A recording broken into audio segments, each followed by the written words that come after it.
So I'd like to start with our keynote presenter. Again, one community.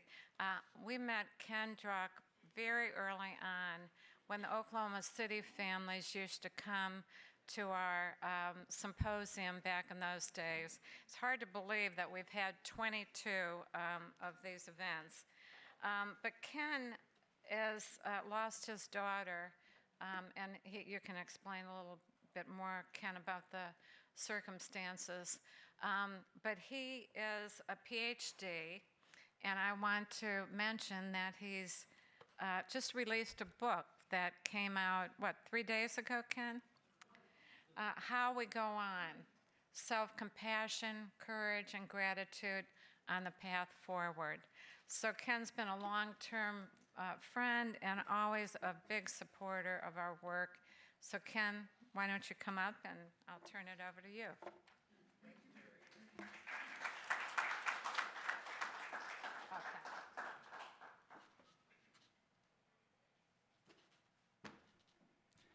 First thing we need to do is everybody needs to stand up for a second and make a ridiculous noise like, because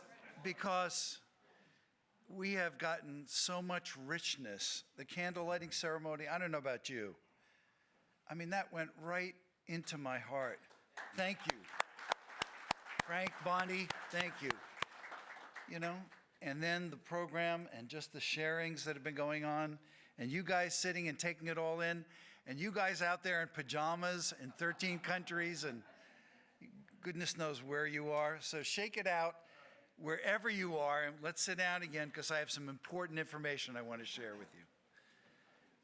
I could spend all of the time that I've been allotted thanking Frank and Mary, thanking these gentlemen who I'm meeting for the first time, Bonnie. To yesterday, for those of you who are not able to share in it, was the embodiment of resilience. It was resilience breathing and speaking and sharing information, the collaborations, the collaborative spirit, but the resilient spirit was alive and well, and we're going to be drilling down to what the core is of resilience. We talk about this word, but what is resilience? How do we summon the courage, the faith, the understanding, the strength to go on? And we're going to be talking about that in a second. And also, I need to find my little switcher. But as we do that, I want to share with you that I am also the embodiment of resilience. I started getting headaches about 2 months ago, and I went in and they said, you know what, we should do an MRI. The MRI showed that I needed to be in surgery immediately. And 3 weeks ago, I went in and I had 3 weeks, I had 3 hours of brain surgery. Now, they don't go in, they don't chip away up here anymore. As with heart surgery, they go in through the veins and arteries and they do remarkable work. And for me, when I say the embodiment of resilience, it's that, and today we're here because of an organization that is the hub. It's called Voices. But I'm going to be talking to you about the voices in here and in here, how we speak with ourselves, because sustainability, because doing this not only at 22 years, Mary, and showing up and all the people you and Frank compel and inspire to be here and to show up and to continue our work together also involves the inner work. And the inner work is, what are the voices that I'm listening to? What voices nourish me, encourage me? So for the last couple of weeks, I've been saying, first my wife says to me, are you sure you want to go to New York and do this talk? I said, you know what? I don't know what I have. I don't know what, I'm going to stand up in front of a group of people. I'm going to be this vulnerable. What if what if I have no idea what I'm saying? What if I forget everything? I spent 2 years writing a book. What if I forget everything I know? And yet, so I'm the embodiment of those voices. I could have listened to the voice that said, oh, you're going to be terrible, cancel this, don't fly to New York. I'm from San Diego. Don't fly to New York, you're going to be terrible, you're going to forget everything. Or I could listen to the voice that said, Go and be your best self and be who you are and be honest and be truthful. So here I am, and it's an honor to be with you.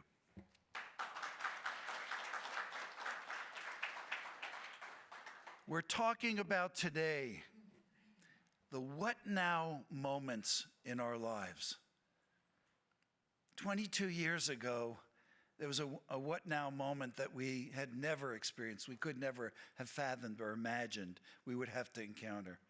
The what now moments in our lives after a loss, a change, a challenge, or even an opportunity. And you know what we faced yesterday? Yesterday was a conversation about opportunity. What is the opportunity for us to be on the solution side, to get ahead of the pain curve or the counterterrorism curve? How do we do that? So as individuals, we're going to be looking today, but not only as individuals, as families, as communities, as a nation, and as a world, because our nation is also facing that what now moment in so many ways and in so many regards. And yesterday we also talked about it in terms of terrorism and counterterrorism, because we only have so many resources. How do we not divert? How do we come together as a nation in this country? How do we embrace each other? How do we come together, even though we have different views of what's happening in the world and what's best for our nation, rather than polarizing, splintering to the point that there are national security resources that have to be diverted to us, to our communities that are needed in the greater part of the world. So there's important conversations on the table right now. How do we do this? Harvesting the opportunities of what now moments was what yesterday and today is about. What are the opportunities? We understood and we've spoken about the dangers.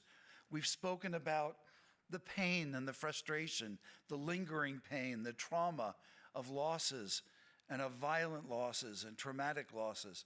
But what is the opportunity side? And we're going to be talking about that. To gently meet a moment of truth in each of our lives is what today is about. Things that we might otherwise squander by trying to hide, deny, repress, or in any way avoid. What's showing up for us? What's arising within us? The heaviness, the fear, the concern. What is the opportunity side of that? Of that what now moment. And what are the what now moments? The loss of a loved one. For some of us, getting older. I met a couple of people who had read another book that I wrote called Courageous Aging. Yeah, I realized everything I had learned about grief and loss. When you age, you're grieving the loss of your younger self.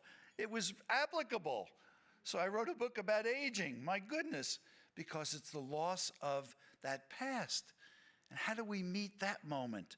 How about the painfully difficult decisions that we go, the what now moments that have to do with divorce, retirement, or when somebody you love is hurting, especially one of our kids is strung out, estranged, or when somebody we love has a lingering grief or trauma. How about the existential angst that we all go through to some degree about death when we realize, my God, this is a lease deal. I thought, it was a lease to own. It's a lease? Okay. So it's not going to go on forever.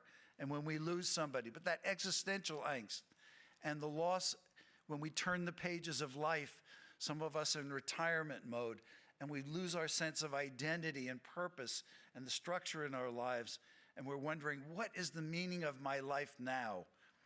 Or we lose somebody. I conduct a partner loss workshop, and I conducted it 3 weeks ago, and it reminded me all over again.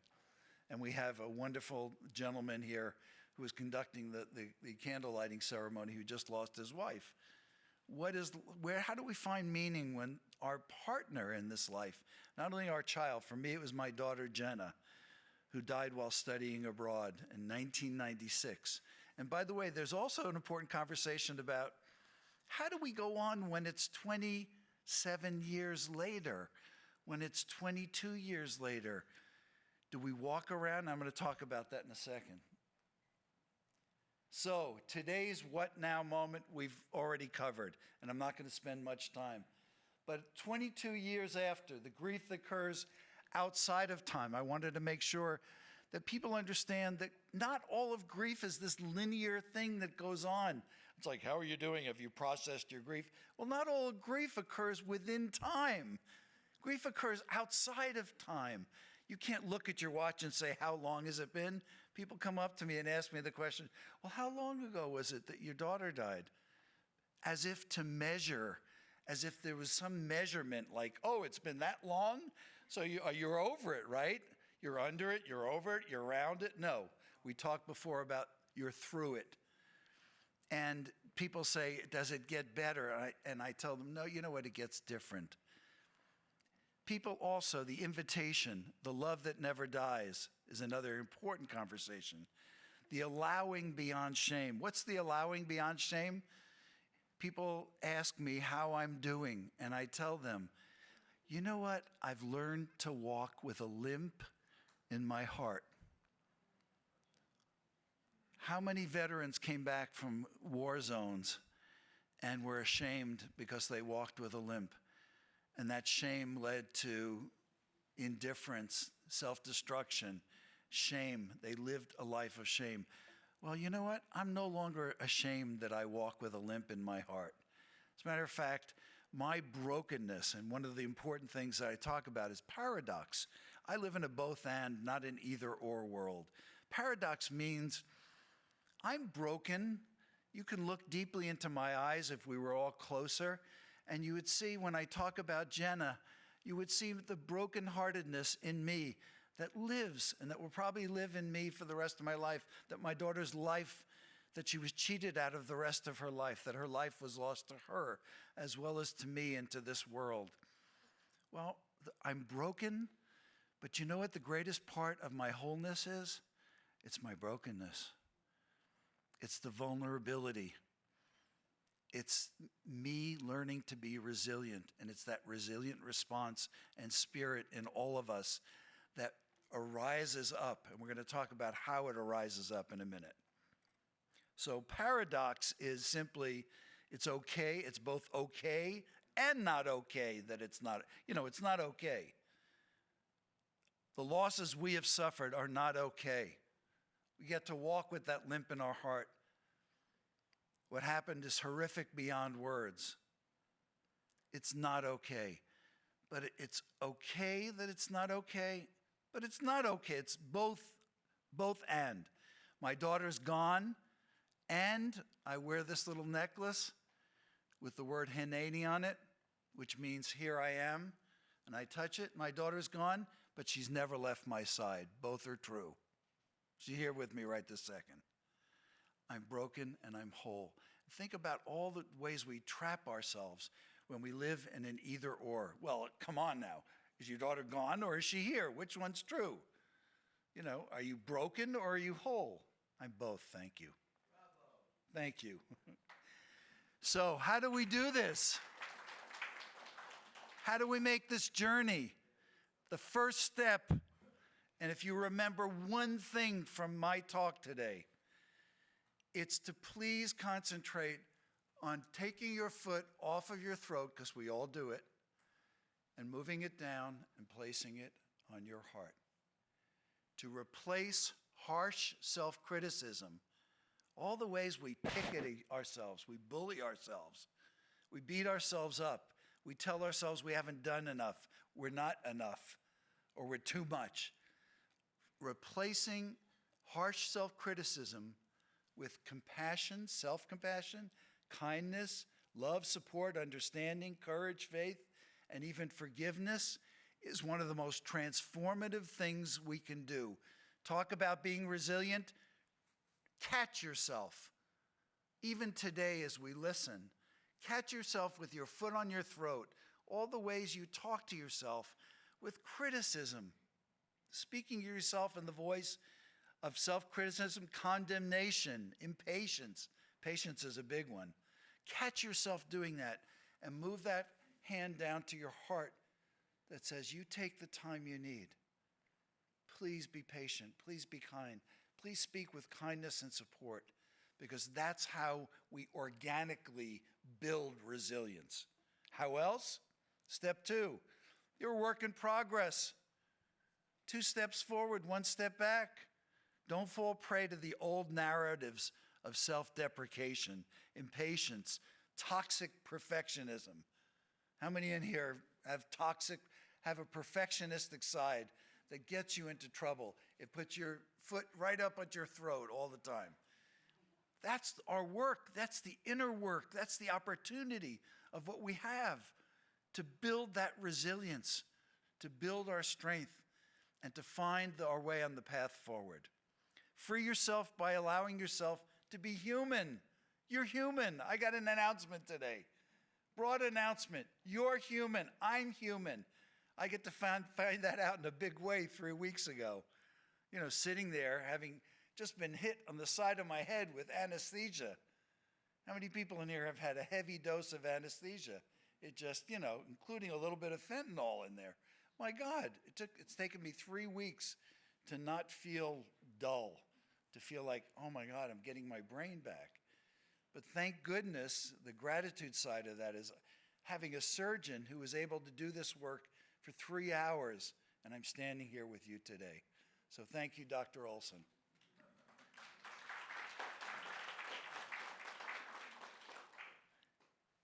Next, prioritizing what really matters. On the decision tree of all those what now moments, and each one of us and everybody you know, by the way, is also in a what now moment.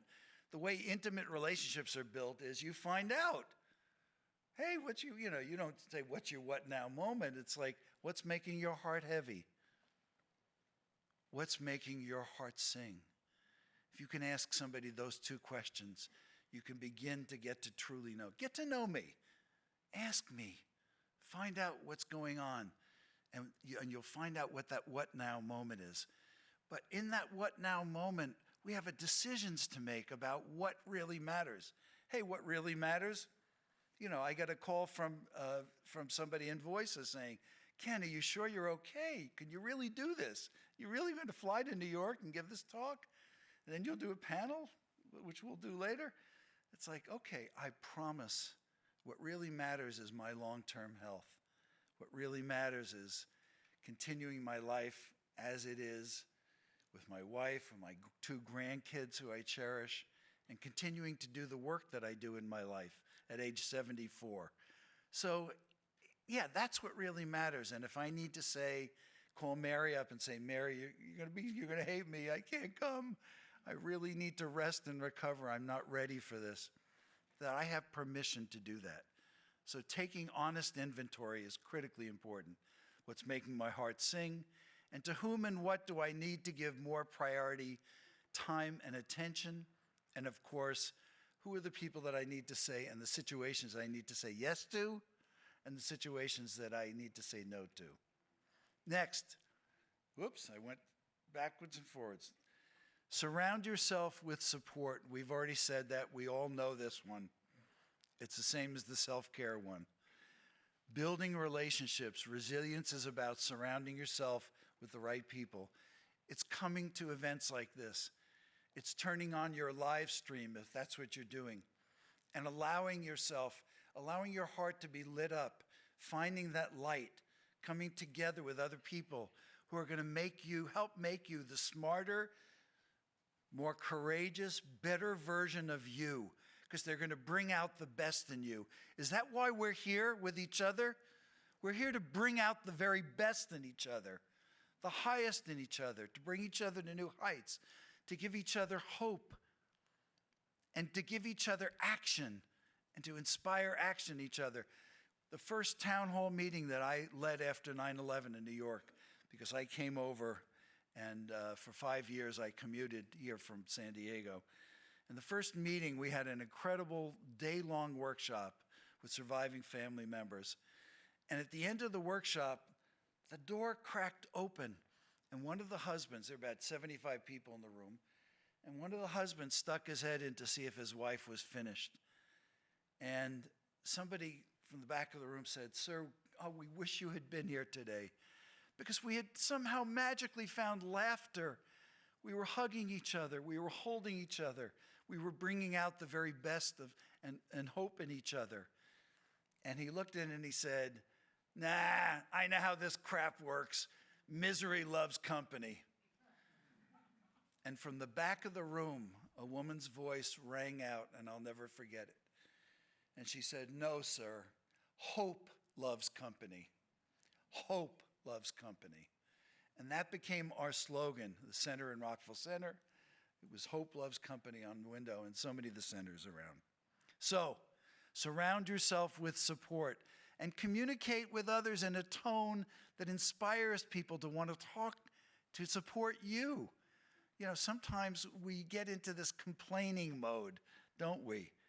We start complaining and, it's like, oh, here's how awful it is. And, rather than being vulnerable and saying, I'm struggling right now, stand with me, be with me. As my daughter used to say, she was a little girl, she'd say, "Daddy, be with." It's like, what does "daddy be with" mean? It means put down the paper, put down the newspaper, look into my eyes, find out how I am, be with me, stand with me. It's what this organization embodies. It's standing with, it's walking with, it's being with, it's following, it's learning from, and designing what the programs and the needs around the needs of the people who are here, who are showing up, who need us most. Next step, summoning courage. I heard the great Winston Churchill quote before. Maya Angelou had one of my favorite quotes. Maya said, that courage is the greatest virtue. It's the greatest virtue. And a part of all the other virtues. Every other virtue is embedded with courage. So how do we summon or call up bravery from within ourselves? Whether it's newfound bravery, think about all the things that you've gone through that required courage. Going to get graduate education, who knows? Getting married, getting divorced, having kids, showing up for that first teacher conference with your kids, turning the page of a career. We've all done that a couple of times. Showing up or volunteering or signing up on a board to be a board chair. Showing up as a sponsoring organization, summoning newfound courage, calling that up from within yourself. I can do this. I'm going to do this. This is what really matters. I will devote myself to it. We're all challenged to do that, each in our own way. And so, summoning up the willingness and ability to bear the pain and the sorrow over time, embrace our brokenness, walk with that limp in our heart, but also to look at the opportunity. For me, my trip to the bottom of pain, and trust me, when my daughters are the light of my life. And when my daughter Jenna died, I spent a long time at the bottom of pain. But what did I discover? My pain and my trip to the bottom of pain gave me the greater capacity of compassion. I could know the suffering of the world. I also, I was looking for the casting director. I don't know how many of you have gone through a traumatic loss where you're saying, this isn't fair. Who's pulling the strings? How did this happen? Get the casting director. Get customer service. Get a higher power. And we're looking around to see, how does this make sense? We're trying to connect the dots. And for me, I was furiously angry with God. And I was yelling at God until I realized something magical happened. When I envisioned God and in my rage and anger, I looked up and I could see, not with my eyes, but I could see a tear in the eye of God. I could see a tear in the eye of God. God was crying with me. And that changed everything. And suddenly I realized that I had made an attribution to God and to a higher power as the puppeteer who was pulling the strings. He was there on the bus with my daughter when it flipped over. This was all contrived until I realized God is the force of love and goodness in the world for me. That's the way I hold it. But I also respect and would listen to any way that you hold it. But I think it's critically important for us to to clear ourselves. Part of resilience is getting that issue clear. Is life fair? Is life not fair? And part of that is summoning faith and courage. Next is mastering self-care. I'm going to go through this quickly because we all know what self-care is. We've heard it ad nauseum. Come on, give yourself a break today. Do this, do that. I don't have to sit up here rattling what self-care is. The issue is not that we don't know what self-care is. It's that we don't do it. That we live and we allow ourselves to be held back by what I call the self-care saboteurs, perfectionism, all the things that we allow to preside over our behavior and our way of thinking. And I write about them and how we go on. Self-care is the cornerstone of resilience. It's the kindness and love and respect that we give to ourselves. And of course, it's the most underutilized resource in our health and wellness and our personal and professional growth toolkits, as far as I'm concerned. Self-care is service to one's own being, and I wonder, what would a self-care handbook for 9/11 survivors or responders look like? What would that look like? Would it look different in any way? We'll see. Giving gratitude is part of resilience. You know, the other day I was talking to a group of people and I said, you know, and in a minute we're going to talk about the thing nobody talks about, which is death and dying and the end of life and all that.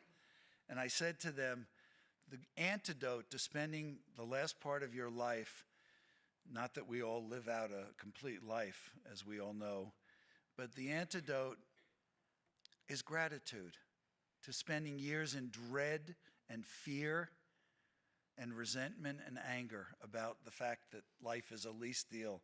It's gratitude. It's saying, how blessed am I? How blessed am I? I get to be in this human body with consciousness and awareness, a body that draws nutrients from the air. You know, I got to go through brain surgery. I get to be with you today. That's a blessing. We get to be with each other today. My sister showed up. My cousin showed up today. My family's in New York, so part of my New York family, my brother-in-law. And so, but it's also meeting you. How many of us have met a stranger, and in a few minutes of meeting them, it was a blessing in our life. It changed something. It was that moment of kindness that one of our speakers was talking about. Everything changed when she was given kindness. So is the kindness that we give, the patience, the thoughtfulness that we give to each other, a gift and a blessing that we can be grateful for? All the kindnesses people have shown us. But it's also giving gratitude to those we've lost, those who devote their lives, as the room was full of yesterday and today, our nation and our world safe, and so on. How we go on, this is what I just spoke about. Gratitude for the gifts, blessings, and miracles. And how we do it is also by paying the good in our lives forward. You know, we're all in a position to pay something good forward. It's that seventh generation thinking. How will this affect the Native American seventh generation approach? How will this affect the people in the future? How can I be a part of the solution today? Not a part of the problem, not feed the problem, but what can I be a part of today and give? I'm here giving to voices and being here for voices as a way of saying thank you. I want to be part of this. I want to give to this. I want this to grow. I want us to build resilience and learn from each other together. But this is part of the way we get to give and we get to go on. Because sometimes going on doesn't mean we're going to be alive to see the results of it. We're going to be around.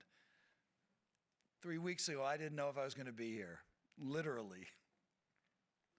My hope and prayer for you, for voices, the responders, protectors, caregivers on the path forward, is to cultivate a life-affirming, health-giving spirit of resilience that allows you to be the best possible version of yourself and of the organization that you work with and for or run.